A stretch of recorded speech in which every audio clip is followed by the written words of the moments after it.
자, 그 다음에 부동산 개발의 타당성 분석에 대한 걸 하는 거죠. 네. 자, 이 개발 사업의 타당성 분석을 보면요.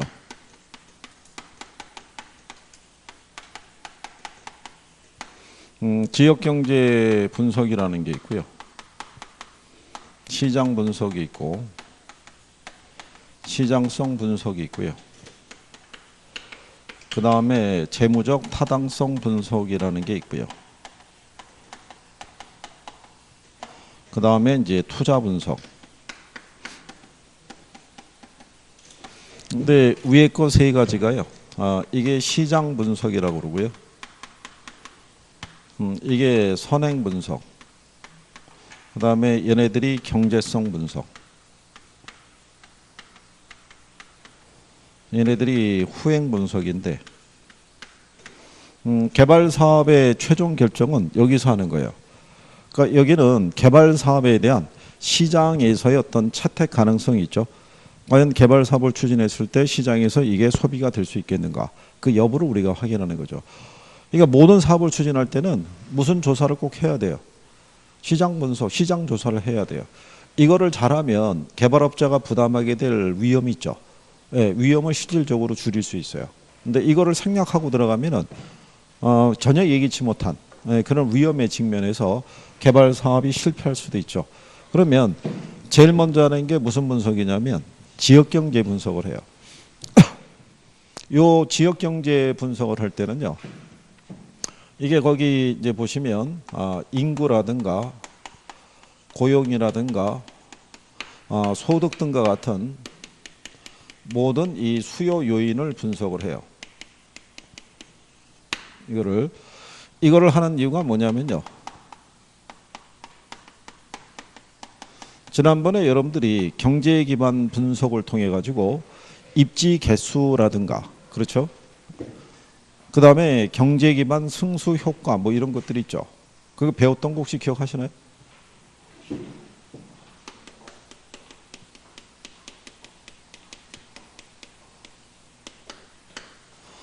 우리가 이제 입지 개수를 측정해서요, 저게 1보다 크게 나오면 그 산업이 그 지역의 주된 산업이죠. 기반 산업. 그죠? 그러니까 가령 예를 들어서 울산을 가게 되면요,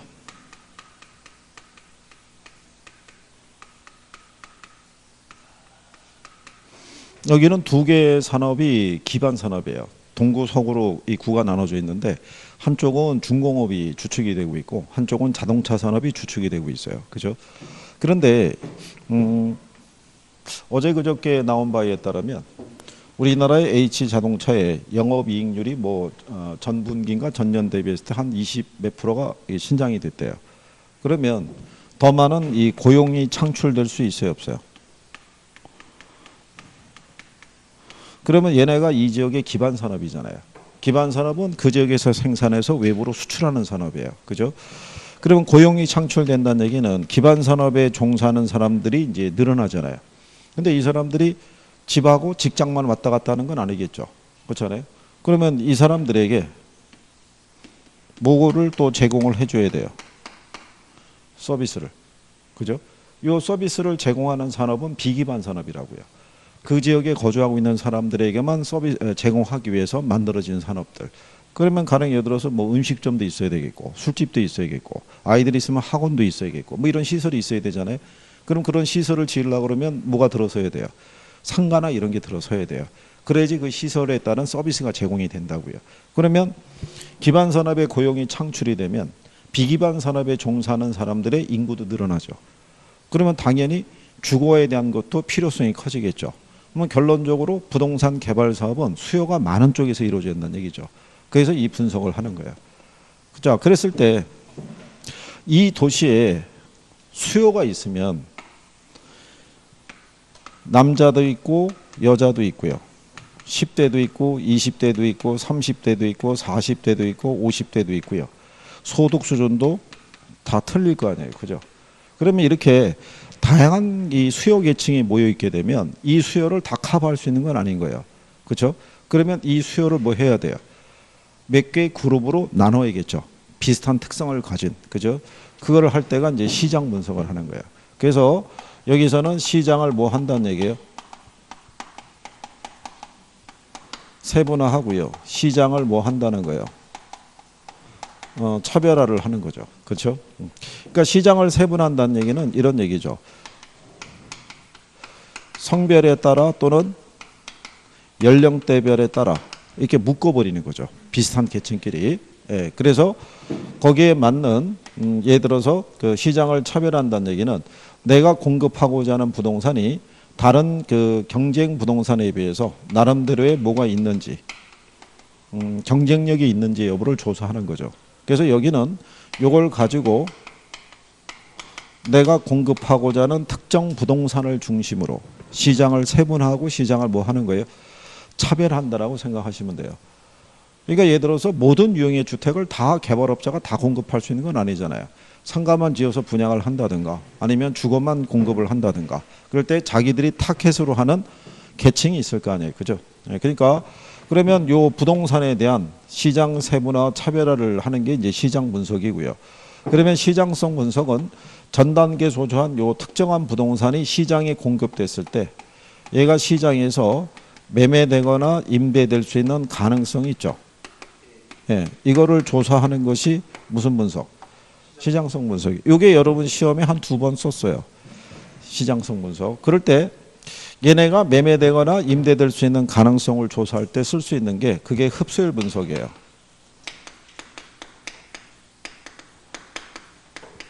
그러면 이 흡수율 분석을 하는 취지는 뭐냐면요. 자, 우리가 미래 수요는 예측하기가 힘들어요. 그죠? 그러니까 흡수율 분석이라는 거는 과거라든가 현재 자료 있죠? 예, 이거를 토대로 미래 수요를 우리가 추정해 보는 거예요. 흡수율 분석을 통해서. 이게 정확한 건 아닌 거예요. 흡수율 분석이라는 게 표본 추출 뭐 이런 개념이기 때문에 가령 예를 들어서 그 한 7, 8년 전인가요? 그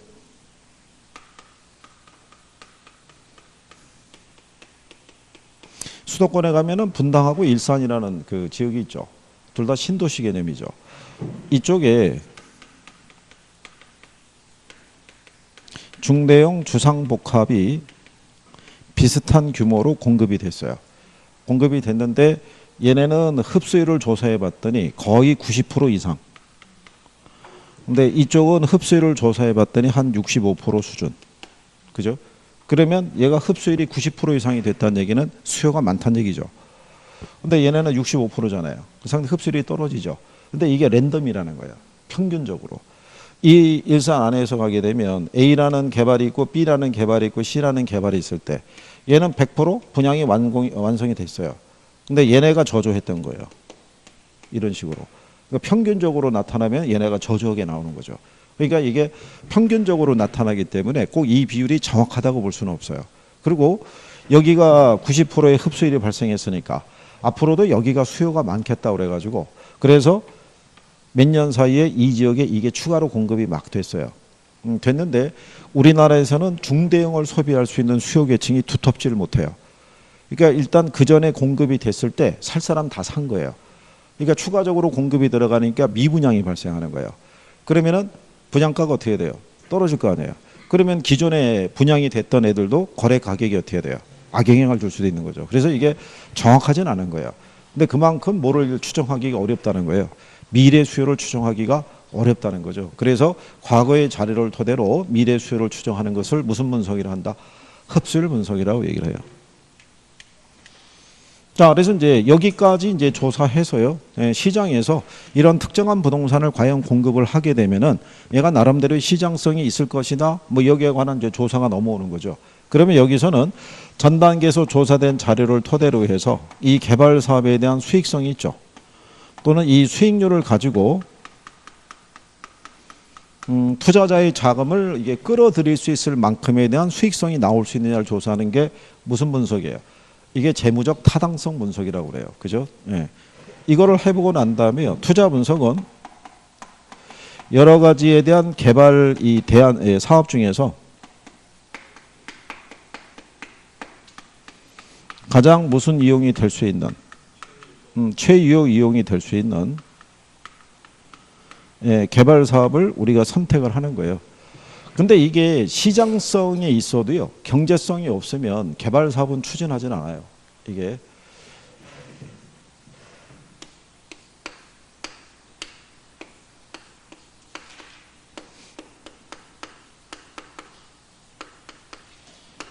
만약에 서울의 강남 지역인데요, 지하철역이 있는 주변이 역세권이겠죠.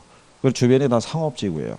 상업지구고 여기에 뭐 상가 들어서 있고 예식장도 들어서 있고 그런데 여기에 부지가 하나 있어요. 그러면 이 부지를 개발을 할 때 여기에다가 오피스를 개발하는 것도 생각해 볼 수 있고요. 주상복합을 짓는 것도 생각해 볼 수가 있고, 아니면은 상가를 지어서 분양을 하거나 여러 가지 용도를 우리가 생각해 볼 수가 있죠. 그럴 때 어떤 용도를 결정하냐는 것은요, 우리가 입지 효과라고 그래요. 주변에 어떤 시설이 있느냐에 따라서 결정이 되는 바가 틀려지는데, 이 맞은편 부지로 법원이 이전해 온대요. 법원이. 그러면은 개발업자는 얘를 선택을 해요. 오피스를. 시장조사가 이걸 선택할 겸 유도해요. 왜냐하면 법원이 들어서면 변호사, 법무사 사무실에 대한 수요가 일단 기본적으로 존재하는 거예요. 법원 주변에는. 그러면 시장조사로서는 얘가 이제 권고가 돼서 넘어왔을 때, 그러면 경제성 분석을 할 거 아니에요. 시장성은 있을지 몰라도 경제성은 없다고 보는 거예요. 그럼 개발 사업이 추진이 안 돼요. 왜냐하면 강남 같은 데 땅값 비싸잖아요. 여기다가 만약에 이 오피스 집어넣으면 고층을 이렇게 집어넣을 텐데, 그러면 이게 사업비 하게 되면 최소한 100억대 이상에 대한 프로젝트가 되는데, 근데 문제가 요즘은 변호사들이 별 재미가 없어요. 천명시대다 보니까.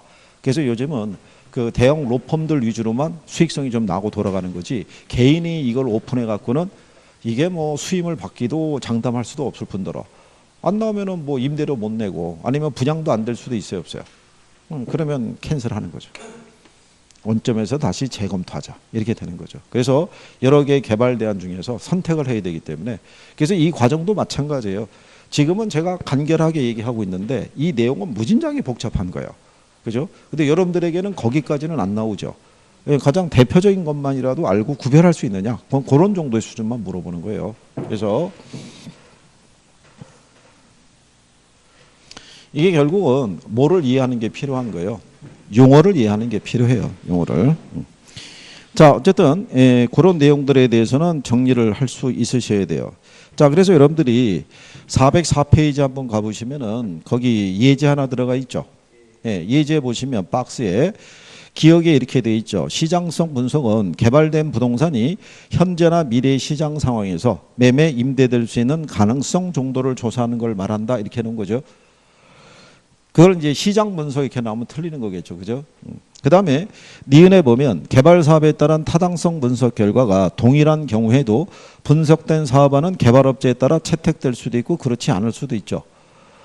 그 다음에 거기 보시면은 마지막에 미음을 보게 되면 개발의 단계 중에서 예비적 타당성 분석은 개발 사업으로 예상되는 수익과 비용을 계략적으로 계산해서 수익성을 검토한다, 이렇게 해놨죠. 그 다음에 리을에 보면 개발 사업에 있을 때 법적인 위험은 토지용 규제 같은 사법적인 측면과 소유권 관계 같은 공법적인 측면에서 발생할 수 있는 위험을 말한다, 이렇게 해놨고요. 그러니까 여기 이제 제가 얘기하는 건 뭐냐면 개발의 단계에서도 지문이 채용이 되고 위험에서도 지문이 채용이 되고 개발 사업의 타당성 분석에서도 지문이 채용이 된다는 얘기예요. 그렇게 해서 이렇게 하나의 문제가 만들어질 수 있다 이거죠. 근데 디귿을 보면은 흡수율 분석의 궁극적인 목적은 과거 및 현재 추세를 정확하게 파악하는 데 있다라 했으니까 틀렸을 거 아니에요. 그죠? 얘는 과거 및 현재의 자료를 토대로 뭐를? 미래 수요를 예측하는데 우리가 적용을 하는 개념이겠죠. 그러니까 이제 이런 거를 푸시게 되면은 기억이 맞잖아요. 그죠? 그러면 4번하고 5번은 답이 아니죠. 기억이 안 들어가 있으니까. 그렇지 않겠어요? 그 다음에 니은은 맞는 편이잖아요. 그죠? 그런데 1번은 니은이 안 들어가 있으니까 틀린 거고. 그럼 남는 게 2번 아니면 몇 번이에요? 3번이죠. 그럼 둘의 차이가 디귿이잖아요. 디귿부터 보게 되면 디귿 틀렸으면 답이 3번이죠. 그러니까 항상 이렇게 기억, 니은, 디귿, 리을 들어오게 되면은 지문 하나를 풀고 밑에서 제거해 줘야 돼요. 그래서 선택의 폭이 확 좁아지게 돼 있어요. 그래서 그렇게 구별하시면 될 거예요. 그 다음에 이제 뒤로 넘어가시게 되면 406페이지 상단에 가면 공공사업의 민자 유치 방식이라고 있죠. 예, 걔는 별표 한 2개. 걔도 출제 빈도가 높은 거죠. 그거를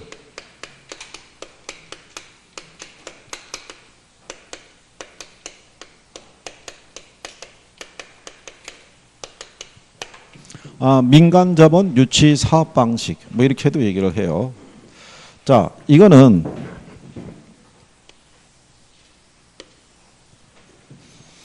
민자 고속도로라고 들어보셨죠? 네, 그 이 방식으로 하는 거예요. 민간 자본을 유치해서 사회 기반 시설이라든가 이런 것들을 우선적으로 공급하기 위해서. 자, 그러면 여기서 가장 일단 먼저 용어를 보면 B라고 있어요. B가 뭐의 약어냐면 빌드의 약어예요. 그렇죠? 그러니까 이거는 민간 사업자가 자기가 개발 자금을 대서 개발 사업에 대한 준공 또는 완공, 그러니까 건설한다는 얘기죠. 예, 그래서 완공을 하고 난 다음에 그 다음에 T가 뭐냐면 트랜스퍼라고 해요.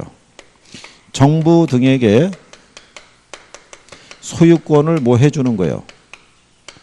예, 이전을 해주는 거예요. 그 개발에 따른 그 시설물에 대해서 이전을 해주고요. O가 뭐냐면 오퍼레이트예요. 거기에 따라서 민간은 그 시설에 따른 관리 운영권을 획득을 하는 거예요. 이렇게 해서 민간은 자기가 뭐를 댄 다음에 돈을 대서 사업을 완성을 하고 그 물건에 대한 소유권을 정부에게 이전시켜주는 대가로 뭐를 따내는 거예요. 시설 관리 운영권을 따내는 거예요. 그래서 자기가 이 시설을 관리 운영해서 벌어들이는 수익으로서 투자비를 회수해가는 방식이에요.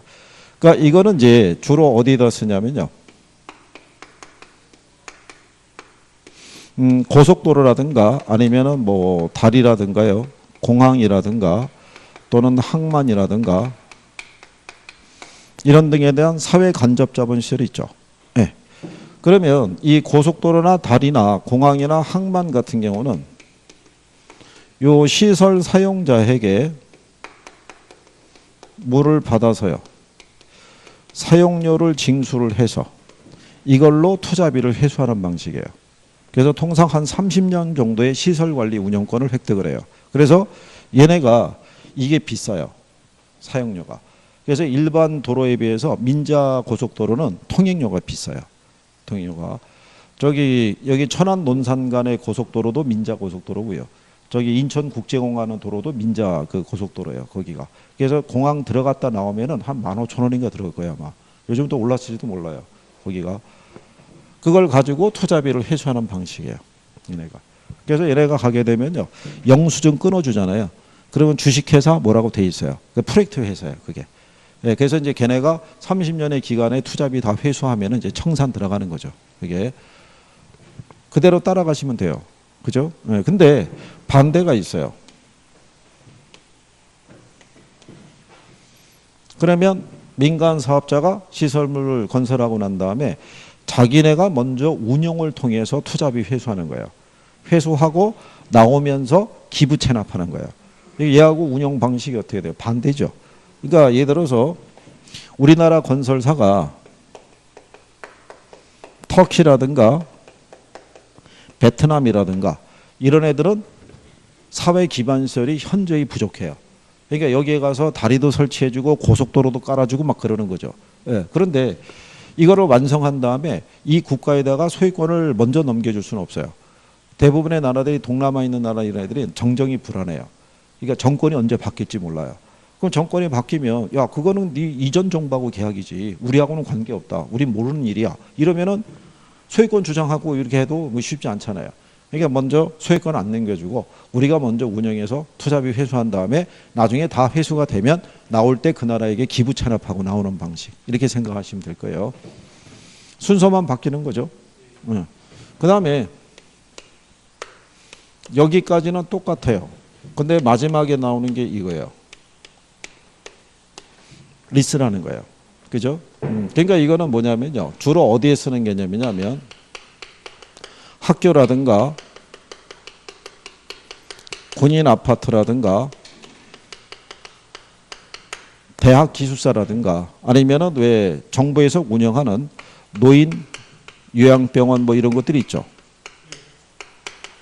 이런 애들은 시설 사용자에게 사용료를 받아서는 투자비 회수가 어려워요. 생각해 보세요. 우리나라 중학교까지가 의무교육이잖아요. 근데 초등학교나 중학교를 공급했다 그래서 학생들에게 뭐 사용료 많이 받을 수 없잖아요. 군인 아파트도 마찬가지고. 그러니까 결국은 이런 시설을 지어가지고 이 시설에 대한 소유권을 누구에게? 정부나 지자체에게 넘겨주는 조건으로 이 시설에 대한 무슨 계약을 체결해요? 임대차 계약을 체결을 해요. 그래서 정부가 민간업자에게 뭐를 지급함으로써? 임대료를 지급함으로써 이걸로 투자비를 회수하게끔 유도하는 방식이에요. 이걸로. 그래서 여기는요, 쭉 가다가 마지막에 무슨 표현이 나오면, 예, 임차라는 표현이 나오면 그게 BTL이에요. 따라가다가 시험상에서는 가장 중요한 게 이거 두 가지로 언급이 되고요. 근래는 여기까지도 나와요. 여기까지도. 그래서 여기 정도는 정리가 될 수 있으셔야 돼요. 뭐 박스로도 나오고요. 두 개만 끄집어서 나오기도 하고 막 그래요. 그죠?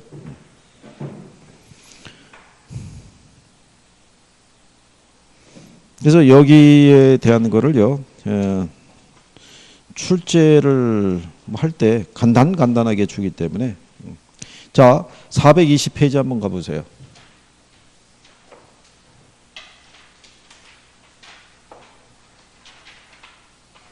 420페이지 가면 문제 14번이 있죠. 네. 다음에서 설명하는 민간 투자 사업 방식은 이렇게 물어봤어요.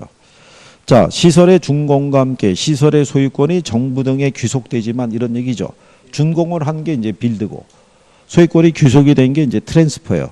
그러면 사업 시행자가 정해진 기간 동안 시설에 대한 운영권을 가지고 수익을 내는 방식이죠. 주로 어디에 쓰냐면 도로, 터널 등 시설 이용자로부터 이용료를 징수할 수 있는 사회 기반 시설 건설의 사업 방식으로 활용되고 있다 이런 얘기잖아요. 그러니까 BTO가 되는 거예요. 그대로 따라가면 무슨 말인지 하시겠나요? 네.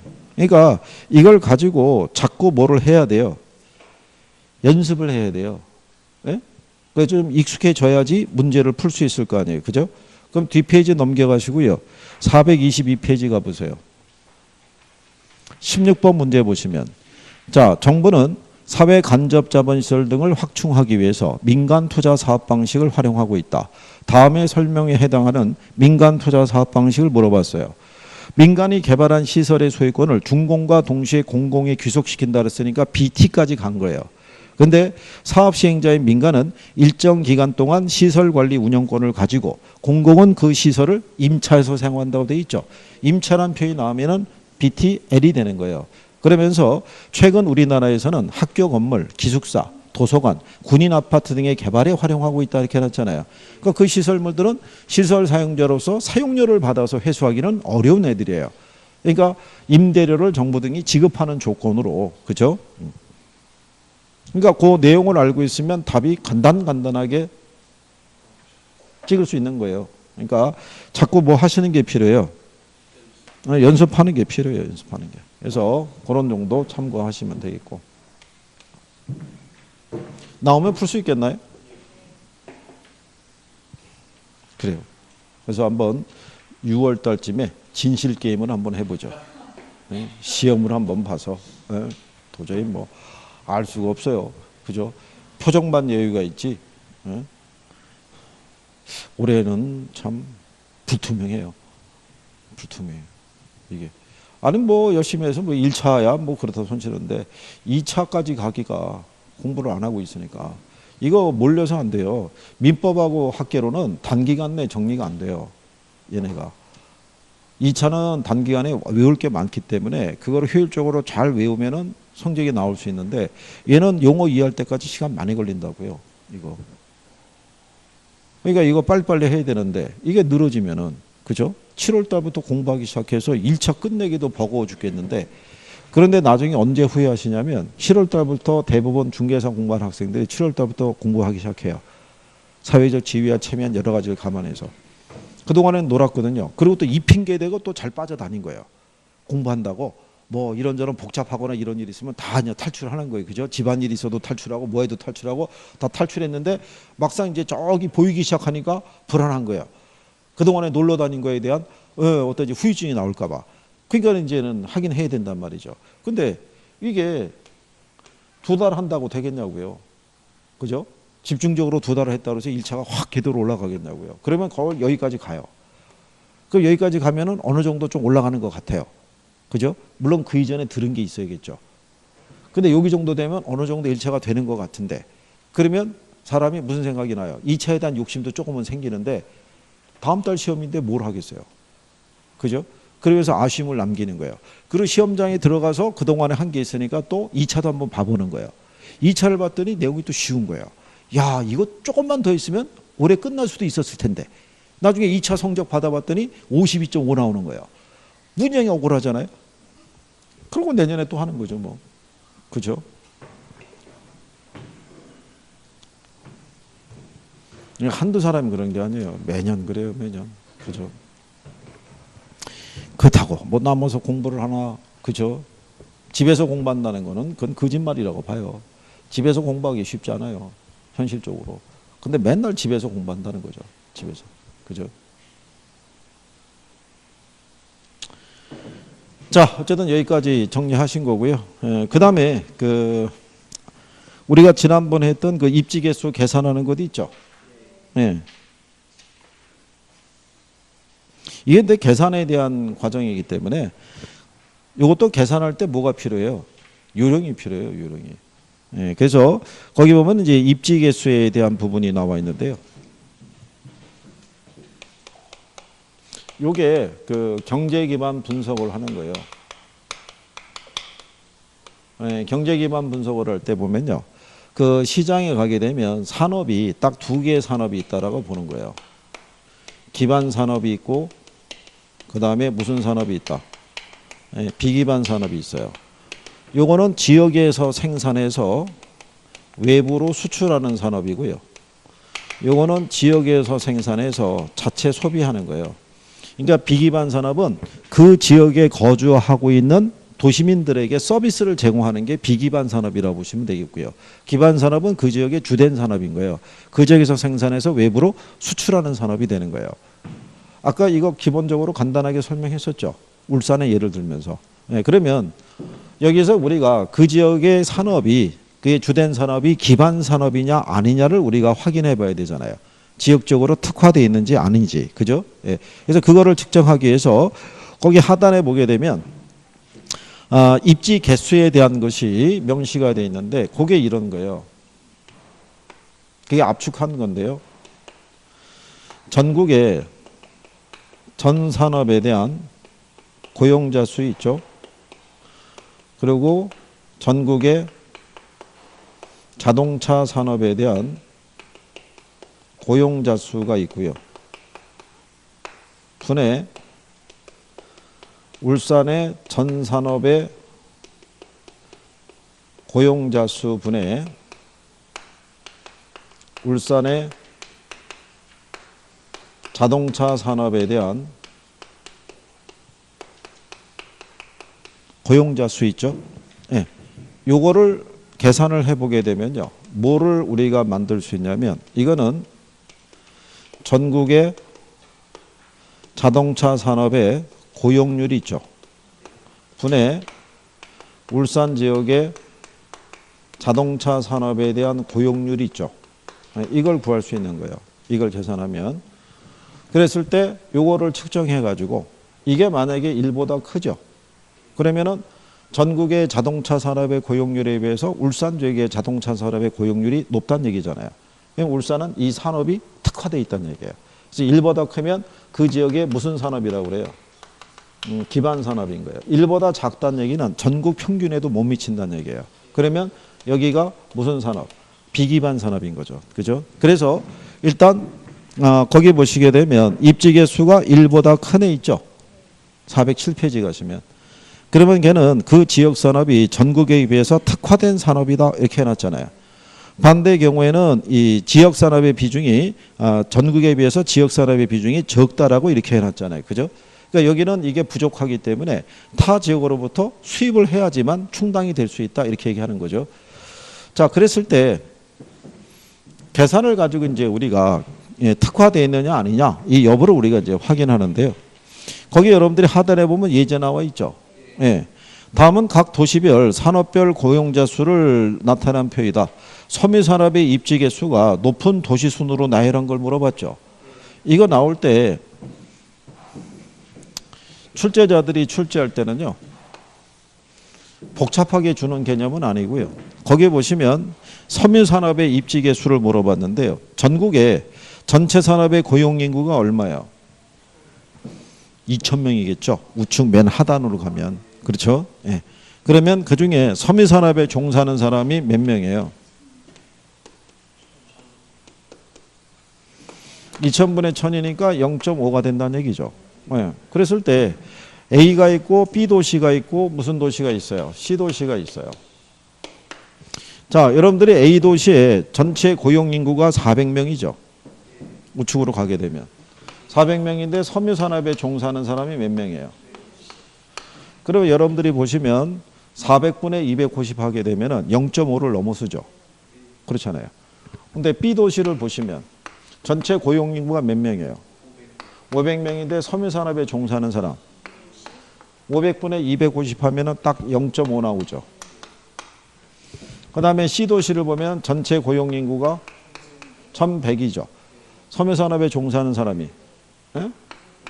그러면 얘가 0.5가 되려고 그러면 이게 550은 돼야 돼요. 근데 500이라는 얘기니까 0.45 정도밖에 안 나온다고요. 얘가 얘보다 크죠. 근데 얘는 얘보다 크죠. 왜? 0.5를 넘었으니까. 그렇잖아요. 이건 뭐 계산기 쓰는 게 아니잖아요. 이거를 여기다 이걸 일일이 대입해가지고 어떤 해설 보면은 번분수로 계산하라고 이렇게 하게 되면 그게 그 양반들이 내항하고 외항 이렇게 곱해가지고 계산하는 걸 어떻게 하겠냐고요. 그죠? 쓰다가 쓰러지는 거죠. 그렇게는 안 나오는 거예요. 그죠? 그러니까 이렇게 했을 때가 1분 안에 풀 수 있다 이런 개념이에요. 이걸 넘어서게 되면 1분을 초과하게 되죠. 그러면 우리는 그 문제를 버려야 돼요. 근데 요즘은 계산 문제가 시간이 많이 걸리기 때문에 그냥 참고하시는 것이 하나의 방법이다라고 얘기를 해요. 그 다음에 옆 페이지 가시면 뒤에 409페이지에 가면은 경제기반 승수라고 해놨죠. 이거는 뭐냐면요. 지역의 기반 산업이 있죠. 기반 산업의 고용 또는 예를 들어서 소득 이게 변화가 도시 전체에 미치는 효과 있죠. 예, 이거를 우리가 측정할 때 쓰는 거예요. 그랬을 때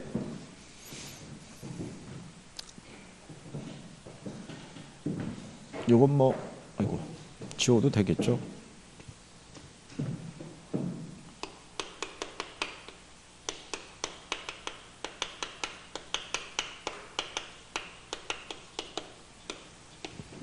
자, 여기서의 이제 경제 기반 승수를 우리가 구할 때요. 거기 박스의 교재를 보시면은 1-B 기반 산업 비율분의 1이라고 이렇게 해놨잖아요.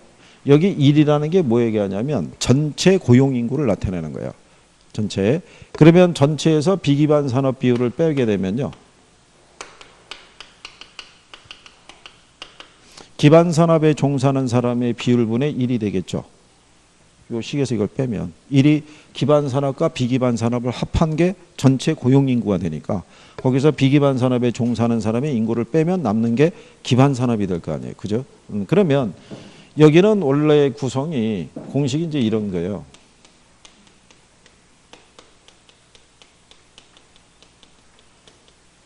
원래는 이제 여기를 N이라고 표시해요. N의 부호가 이제 비기반 산업을 나타내요. 1 이렇게 했을 때 이게 뭐냐면 기반 산업의 고용이 있죠. 예, 고용, 예를 들어서 소득 뭐 이런 것들이 이 델타가 변하는 미세한 변화분을 얘기하니까 이게 변하면 이게 도시 전체 있죠. 도시 전체의 고용이라든가 또는 인구라든가 또는 소득 등의 변화가 발생할 수 있겠죠. 예, 이거를 측정하는 거예요. 가령 예를 들어서 울산에서 자동차 산업에 종사하는 사람을 가령 예를 들어서 1,000명을 고용을 했어요. 그러면 이게 도시 전체는 어느 정도의 파급 효과가 있느냐. 그거를 측정하기 위해서 이걸 쓰는 거예요. 경제기반 승수를. 그런데 이 지역은 기반 산업에 종사하는 사람과 비기반 산업에 종사하는 사람의 비율을 봤을 때 얘가 80%, 얘가 20%예요. 그럼 이렇게 주어지게 되면 이걸 계산할 때 이렇게 쓸 수도 있겠죠. 1 마이너스 얘가 80%면 비기반 산업을 대입하면은 100분의 80이니까 0.8이겠죠. 그죠? 이렇게 할 수도 있고 아니면 1에서 0.8 빼면 0.2잖아요. 0.2분의 1 해도 된다는 얘기예요. 똑같이. 그러면 0.2분의 1 하면 얼마 나오겠어요? 5 나온다고요. 뭐 머릿속에 계산기 넣고 다녀? 그거 오래된 거지, 계산기. 그러면 여기서 1000명을 고용을 하게 되면 도시 전체적으로는 5000명의 고용 창출 효과가 나온다는 거예요. 왜냐하면 이 사람들이 새롭게 고용이 되면은 이 사람들이 집하고 직장만 왔다 갔다 하지는 않을 거 아니에요. 이 사람들도 여가를 선용하거나 이용할 수 있는 시설을 필요로 하겠죠. 그럼 이 사람들이 필요한 서비스를 제공해 주기 위해서는 비기반 산업에 종사하는 사람의 고용도 늘어날 수밖에 없다는 얘기예요. 무슨 말 이해하시겠어요? 근데 만약에 비기반 산업 비율이 90%예요. 그러면 기반 산업에 종사하는 사람이 10%겠죠. 네, 그러면 어떻게 되겠어요? 여기서 1000명의 고용이 창출이 됐으니까 그럼 얘가 90%라는 얘기는 1 마이너스 0.9분의 1이 된다는 얘기잖아요. 그러면 1에서 0.9 빼면 남는 게 0.1이죠. 그럼 그냥 0.1분의 1 해도 되죠. 그러면 이제 10이 나오죠. 그러면 1000명을 고용하면 도시 전체로는 10,000명의 고용 창출 효과가 발생하는 거예요. 즉 뭐가 차지하는 비율이 클수록 비기반 산업에 종사하는 비율이 클수록 기반 산업이 차지하는 비율이 낮을수록 그죠? 파급 효과는 더 커지겠죠. 그거를 측정하는 것을 경제 기반 승수 효과라고 그래요. 그게 그래서 시험에 딱 한 번 나왔어요. 아주 오래전에 15년 전에. 예, 그 이후로는 소식이 끊긴 거예요. 그죠? 예, 그래도 선생들이 모의고사에서 활용할 수는 있어요. 그러니까 계산은 뭐 신경 안 써도 되고. 자, 그 다음에 우리가 이제 뒤로 가는 거죠. 424페이지에 가면 부동산 관리 이렇게 돼 있어요.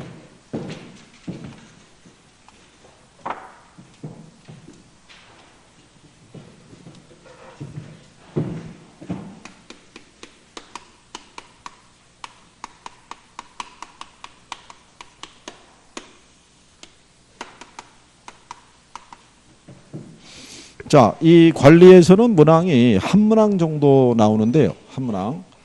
아주 쉽게 줘요. 진짜 상식적으로 풀 수 있게끔. 책 좀 본 사람이면 그냥 갖다 풀 수 있게끔 주는 거예요. 이거 틀리면은 성격 이상한 사람이야. 예, 그건 테스트 해봐야 하는 거예요. 이건 합격을 해도 여기 틀리고 합격하는 거는 그거는 뭐 혼나야 된다는 얘기죠. 그죠? 아니 진짜 쉽게 줘요. 여기는. 틀릴 수가 없는 거예요. 틀릴 수가. 그래서 우리 김총각이 불안한 거예요. 저 또 합격했나는데 또 저기는 틀렸다고 또 이렇게 또 해맑게 웃으면서 또 저기는 틀렸다고 죽음이야 그냥 그렇잖아. 인터넷으로 공부하는 사람이 얘기하잖아. 김총각은 아무래도 혼내도 될 것 같다고. 처음에는 너무 많이 혼내지 마세요 이러더니 이제는 바뀐 거예요. 왜 하는 행태가 여기 그 사람들 동영상만 봐도 얼굴은 몰라도 그래서 느낌이 올 거 아니겠어. 매번 늦게 와 그렇잖아. 뭐 물어보면은 그죠 못 들은 채 뭐 대답하면은 뭐 진짜 막 오류 발생해 이러면 뭐 뭔 저기가 있겠어 그렇잖아.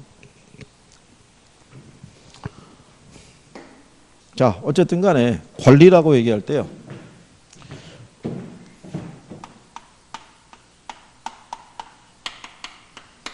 지금 여러분들이 하신 게 부동산을 뭐 한 거예요 이용하고 그 다음 뭐 한 거예요 개발했잖아요. 근데 얘네 다 무슨 상태로 이용하는 거예요?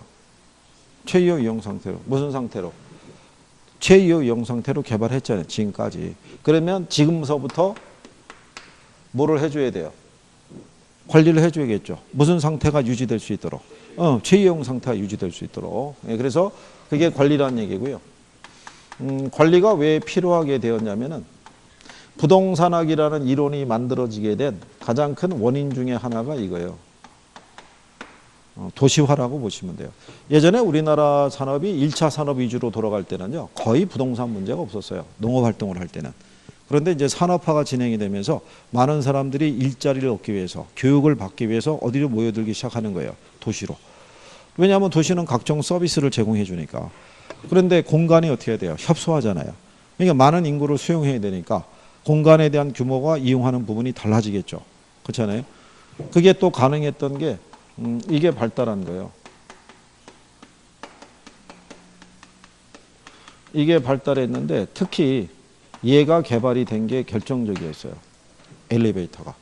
엘리베이터가 개발이 되면서 도시의 공간 구조가 수평에서 수직으로 바뀌게 되는 결정적인 계기가 된 거죠. 그래야지 수용이 가능할 거 아니에요. 그죠? 거기에 따라 또 사회적인 변화는 부재 소유자가 증가하는 거죠.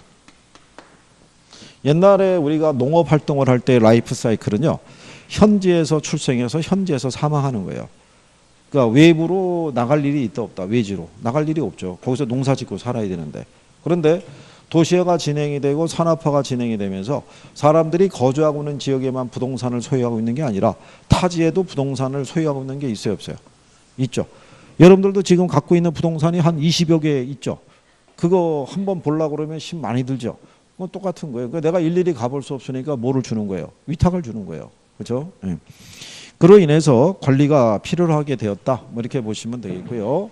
그러면 여기는 시험상에서 인용할 만한 지문이 별로 없잖아요.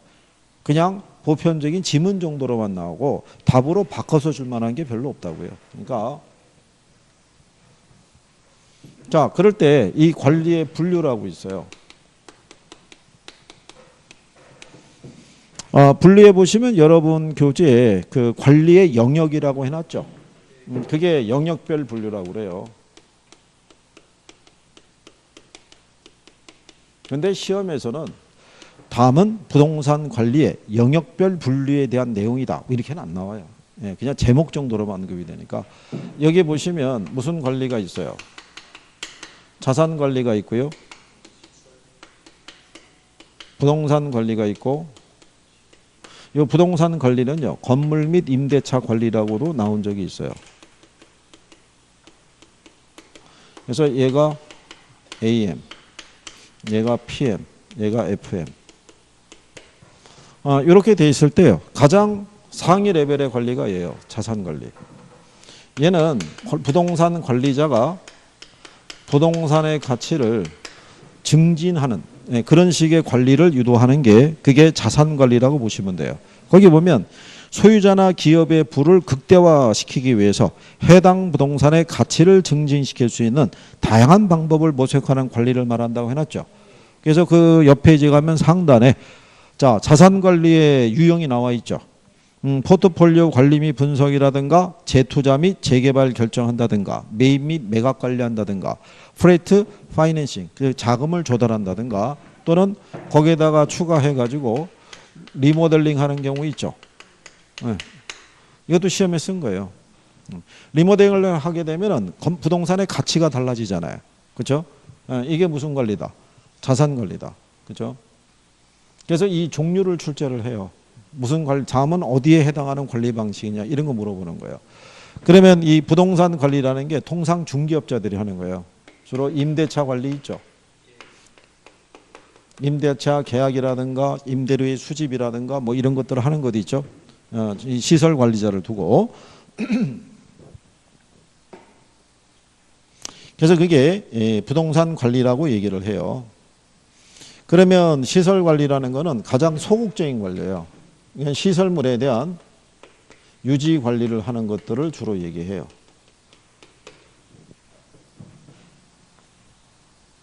이거 예전에 시험에서 이렇게도 나온 거예요. 다음 중에서 시설 관리에 속하지 않은 게 뭐냐 이렇게 물어본 거예요. 그러면서 에너지 관리, 그 다음에 뭐 방범, 방제 등에 대한 관리. 그래 놓고 4번 지문인가 2번 지문인가 이렇게 준 거예요. 부동산에 대한 매입 및 매각이 있죠. 그러면 부동산 매입 및 매각은 어디서 해주는 거예요? 네, 이렇게 주는 거예요. 그렇죠? 그러니까는 그냥 거의 상식적인 선에서 풀 수 있게끔 유도하는 거예요. 그러니까 틀리기도 쉽지 않아요. 여기는. 그게 뒤로 2번이었군요. 뒤로 가시면 426페이지 있죠. 거기 상단 박스에 있잖아요. 부동산 관리는 자산 관리, 건물 및 임대차 관리, 시설 관리로 나눌 수 있을 때 시설 관리에 속하지 않는 게 뭐냐 이렇게 물어봤잖아요. 그럼 이번에 부동산의 매입과 매각 관리 이렇게 돼 있잖아요. 그건 자산 관리잖아요. 그러니까 공부를 좀 해본 사람이면은 바로 답을 쉽게 찾을 수가 있죠. 그 다음에 이제 그 밑에 가면요. 문제 밑에 이게 내용적 분류라고 그래서요. 법률적 관리라는 것도 있고요. 경제적 관리라는 것도 있고 무슨 관리? 기술적 관리가 있는데 여기도 참 생각해 보세요. 법률적 관리를 보게 되면 권리 분석과 조정이라고 해놨죠. 거기 보면은 미등기 부동산에 대한 보존 등기라든가 타인에 의한 불법 점유 부동산의 원상 회복이라든가 공법상 규제 상태에서 최이호 이용을 할 수 있는 행정상 법률상의 조치 그러면 누가 봐도 이건 법률적 관리일 거 아니에요. 그러니까 얘들을 가지고 지문으로 활용할 일이 없는 거예요. 그래서 여러분들에게 쓰는 게 법률 관리에 뭐가 들어간다고? 계약 관리가 무슨 관리에? 법률적 관리에 들어가고요. 옆에 경제적 관리 있죠.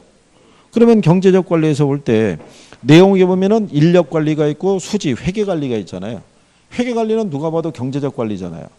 그러니까는 여기다가 인력 관리가 여기에 들어간다는 거. 여기는 이거 갖고 주로 줬던 거예요. 그 다음에 기술적 관리에 대한 부분이 있죠. 그러면은 여러분들 아시다시피 위생관리, 설비관리, 보안관리, 보정관리는 누가 봐도 기술적 관리잖아요. 그러니까는 경계 측량을 실시한다든가. 그렇죠?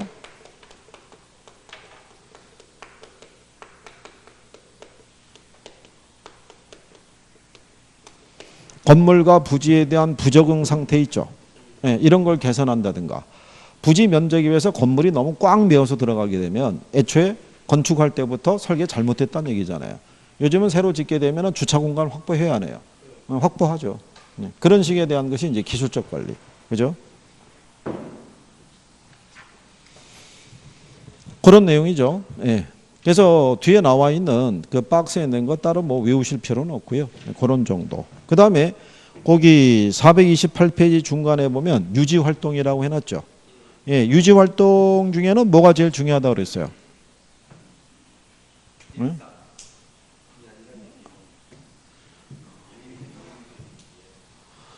예방적이 제일 중요하다고 그랬잖아요. 예일대라고 그래서 글자 따서 예방적, 그 다음에 일상적, 대응적 이렇게 했을 때 예방적이 사전적이라고요. 주요 시설물 있죠. 예, 그러니까 엘리베이터라든가 보일러라든가 뭐 이런 것도 있잖아요. 어떤 전기 시설 있죠. 얘네들은 정기 점검과 수시 점검을 한다고요. 그러니까 문제가 있어서 하는 게 아니잖아요. 점검과 동시에 행하는 게 정비라고 그래요. 우리가 여름에 장거리 예를 들어서 여행을 가기 전에는 꼭 차량을 정비 한번 하죠. 문제가 있어서 하는 게 아니잖아요. 사전에 방지하기 위해서. 그런 게 예방적인 차원이에요. 사전적인 개념인 거예요. 대응적이라는 거는 문제가 발생한 이후에 대처하는 거예요. 그렇잖아요. 뭐 엔진 오일이라든가 갈아줘야 된다든가 뭐 이런 거 있을 수 있어요, 없어요? 그러면 이게 부족하다는 상황 상태가 발생했을 때 즉각 대응해 주는 게 그게 대응적 관리인 거예요. 그러니까 대응적 관리는 사후적 관리 개념이라고 보시면 돼요. 무슨 말인지 아시겠죠? 대신에 그 밑에 가면 관리 방식이라고 해놨죠. 네, 거기는 별표 하나 하는 거예요. 그러면 그거는